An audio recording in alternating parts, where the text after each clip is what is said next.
What's going on, guys? Dots Gaming here, and welcome to the first build in a new series for my solo RP PvE builds for the Elder Scrolls Online, and this one is for my Magicka Dragonknight, and this is the Wyvern build.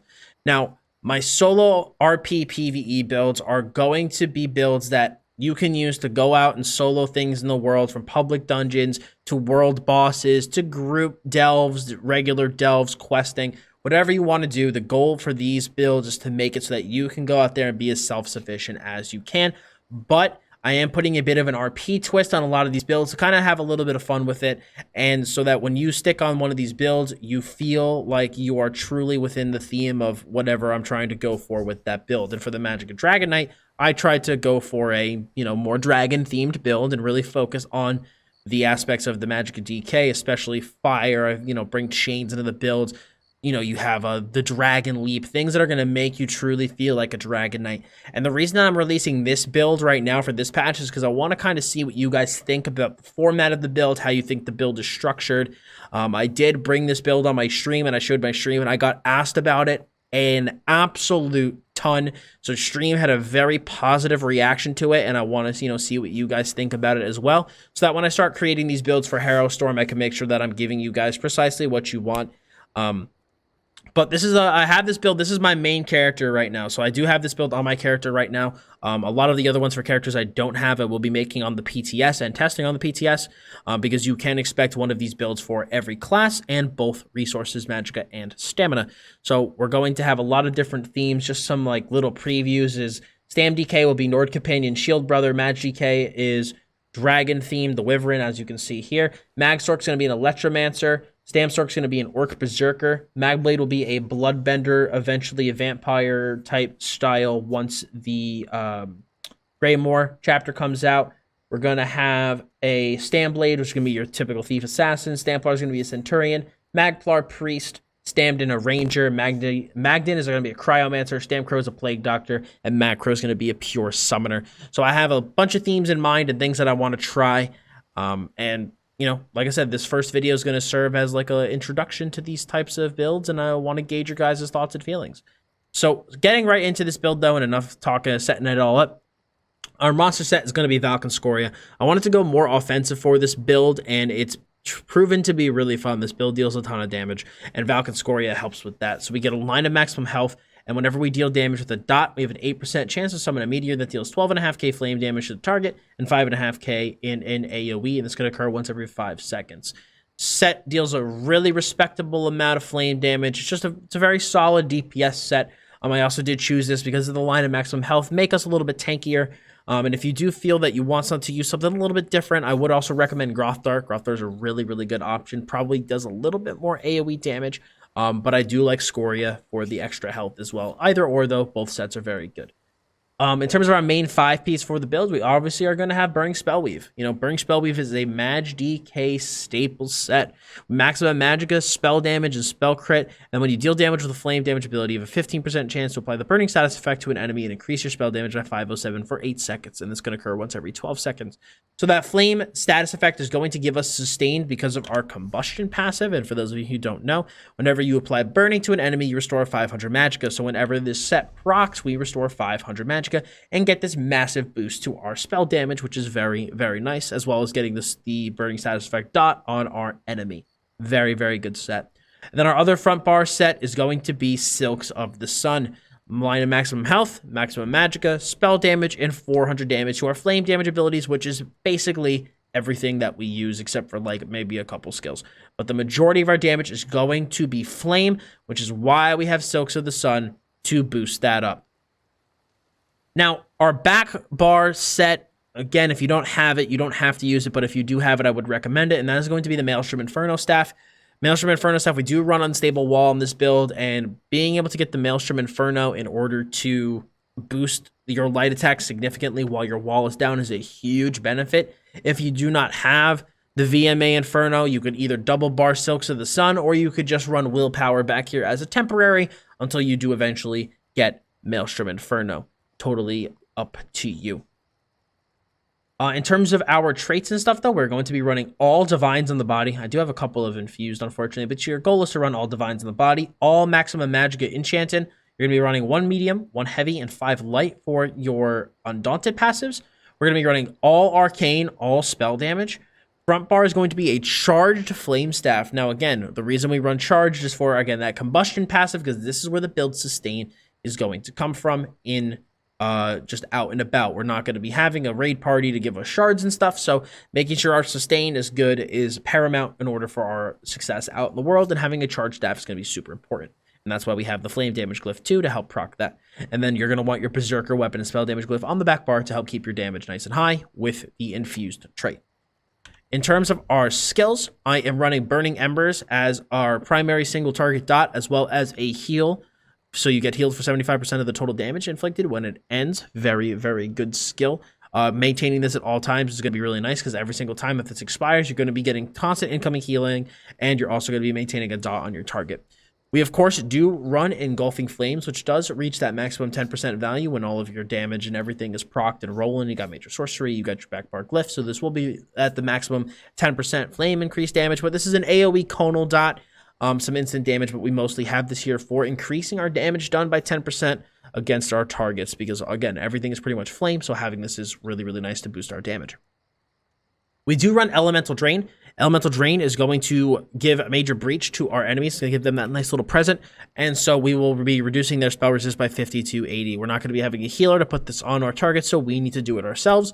Plus, it does also apply minor Magicka Steel, which gives us 600 effective Magicka recovery, which is very, very beneficial. Again, making sure that we can sustain, out and about overland while we're fighting those bosses in delves and whatnot is going to be very, very important. Now, we are running Unrelenting Grip. Unrelenting Grip, thankfully, does do flame damage, so it will be buffed by our Silks of the Sun. This is also a Ardent Flame skill, so it will buff up our Molten Whip.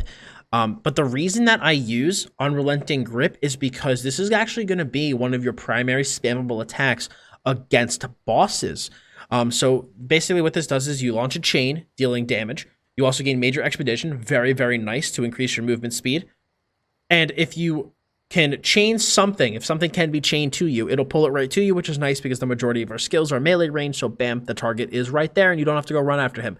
But when you use this against a boss, if the target cannot be pulled, which most bosses cannot, you restore 100% of the ability's cost as Magicka, which means that it's free.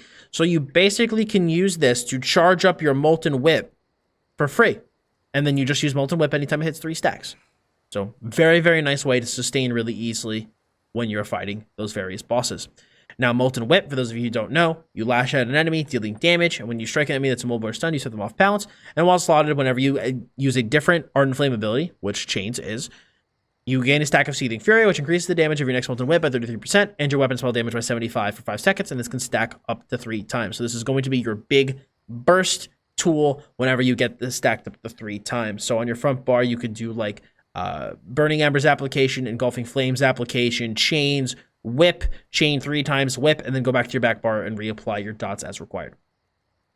We're going to be using Ferocious Leap as our front bar ultimate, so this is going to be our cheap burst ultimate.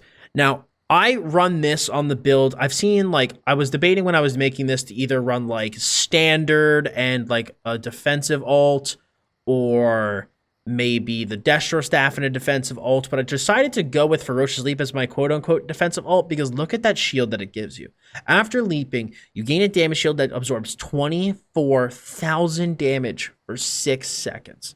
That is a huge, huge damage shield. That is basically our entire health bar we get as a shield. So when we use Ferocious Leap, we're going to be getting the Battle Roar passive. We're going to be basically doubling our health pool via the shield, and we'll be dealing instantaneous burst damage as well as gap closing to our target. And plus, let's just be honest, his ability is cool as hell. So it is just a perfect front barable ult for this build. You know, the one thing I see with a lot of PvE builds is they use those big, heavy costing ults like Standard and, again, the Destro ult, and you don't get to feel like you get to use your ultimate too much, or maybe you're only fighting like 1 or 2 guys. You're like, man, I'm dumping this huge AoE ult into like 1 or 2 opponents. But having Leap, you'll have something cheaper to use and dump on your opponents in order to get through just like the mobs in your delves or whatever that much quicker. Back bar, we are running Degeneration. I was debating putting Degeneration on the build from the start, and I actually decided to do so. And the reason I wanted to is because I want to make these builds as accessible as physically possible. These builds will never use trial gear. These builds will never use gear that's overly difficult to acquire. I know I am running a VMA Inferno, but again, it's optional, and I am using it because I have it.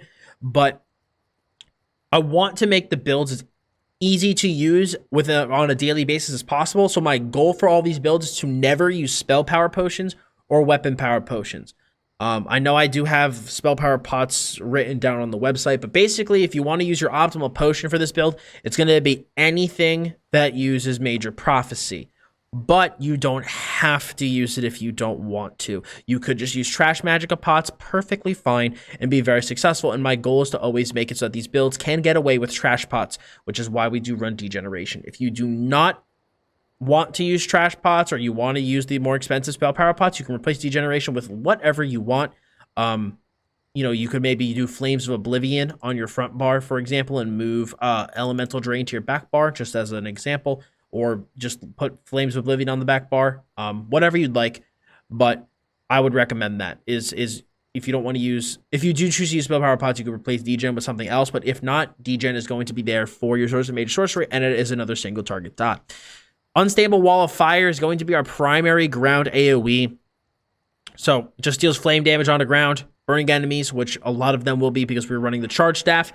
Take 20% additional damage from this ability, and when the effect ends, the barrier explodes, dealing 6.7k flame damage. Just a really powerful ground AoE, and because of that charge staff, where everyone's going to be taking 20% more damage from this skill, it's going to be very, very powerful.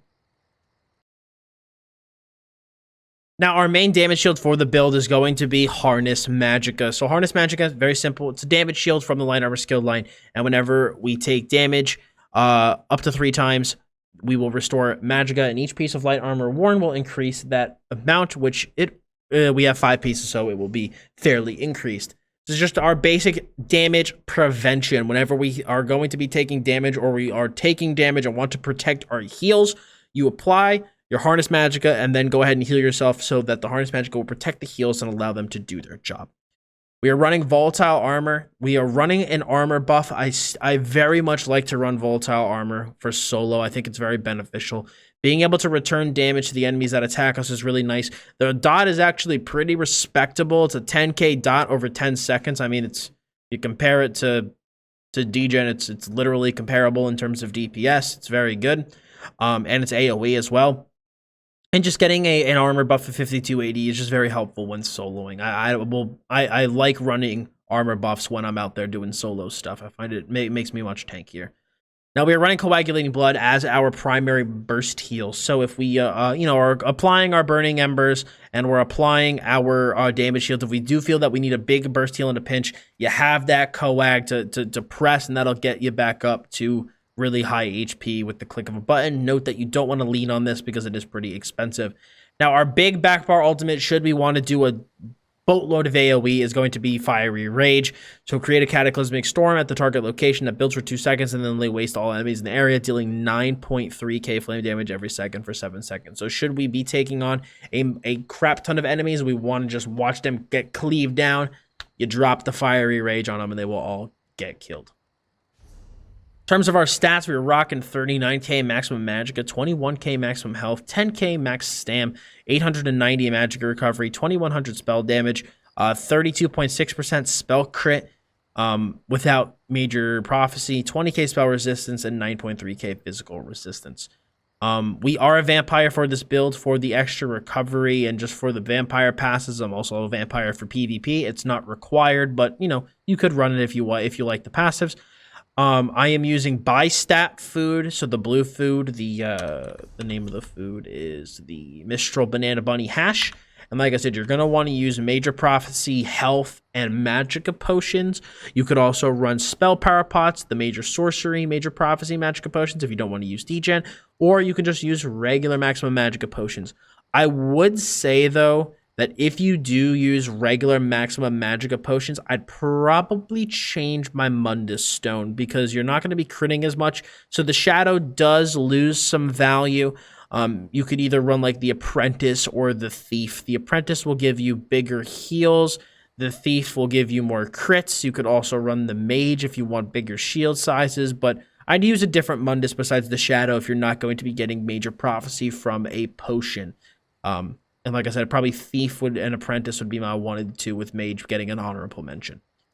Now, in terms of our champion points, we're going to run 66 into Elfborn. Again, you might want to lower this a little bit if you are not using Major Prophecy. 64 into Elemental Expert. 72 into Master at Arms. Now, the reason I skipped over Spell Erosion is because this is my Spell Erosion for when I do PvE content on my main group build.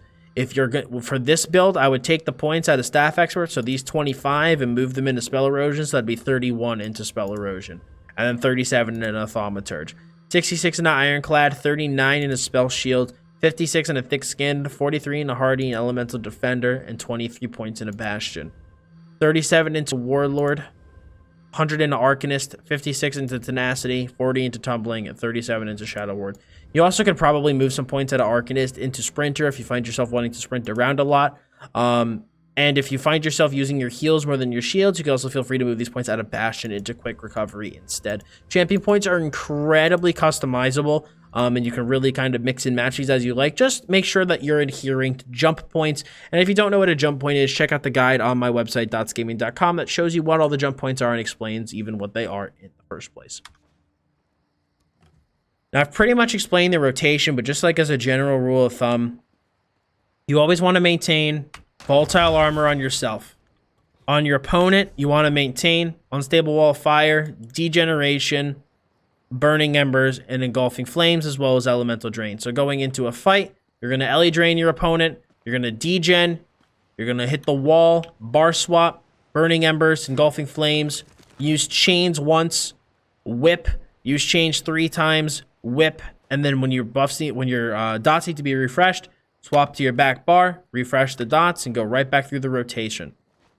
Go right back through it. Also, you can treat, if you would like to, if you feel that your sustain is fine, you want to do more damage, you could even treat volatile armor as a dot within that rotation as well, and recast it every 10 seconds if you would like to. You don't have to, but it is also something to consider if you want that little bit of extra dot pressure.